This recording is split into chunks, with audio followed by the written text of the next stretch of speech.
ميل اللالي ميلون كلك أقو قرم مايو إن شاء الله كدب waxaa shalay xabsi ku yaala magaalada Hargeysa laga sii daayay in uu dhashay qoomiyadda Oromada ee waddanka Ethiopia kadib 20 sano oo xabsi markuu ku jiray ninkani ayaa idaacadaha u sheegay markii la xiraayay inuu jiray 21 sano sanadii 2001 maxkamaddu ku taala Hargeysa waxay ku heshay inay dilay nin kale oo Ethiopian ah markaas ay maxkamaddu ku xukuntay 8 sanadood oo xarig ah iyo inuu bixiyo magta ninka gacantiisa ku baxday isla markaasina uu dilay balse Maxamed ayaan u suuragelay inuu helo lacagtu oo diida ku saga bixin lahaa markaasi sidaa daraadeedna wuxuu xabsi ku jiray muddo 12 sano ah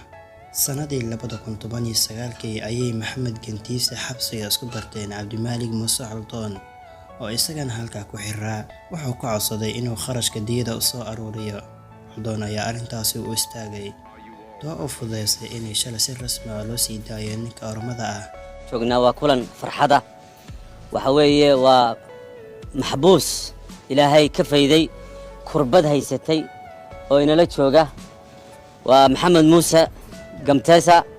oo xidhnaa ilaa 2001 ilaa 2021 xabsigana galay isagoo 20 jira maantana soo baxay isagoo 40 jira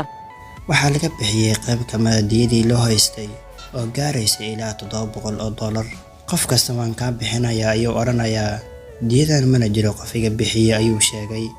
Maxamed Gantiisa wuxuu tilmaamay in reerkiisa aysan war ka hayn inuu xiran yahay waxayna u haystaa inuu dhintay bari hore ayaana la iska ilaabay isla markaasna haddana wax xiriir ah madihi ayuu yiri farxad ayaan dareemay markii la ii sheegay in la isii daanayo labadii bilood ee aan sugayay in la isii daayo haddaba waan iska daayay farxad daraadeed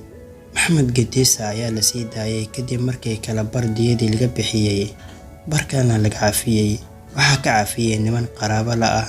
ninkii uu Maxamed Gantiisa dilay ee xabsiga ku mutaystay waxa warbixintan la wadaagay anigoo Mahad Ali Abdullah waa inoo muhiim muuqaalka inaad like saarto siina share garayso oo gaaran asxaab badan wad ku mahadsantihiin daawashada muuqaalkan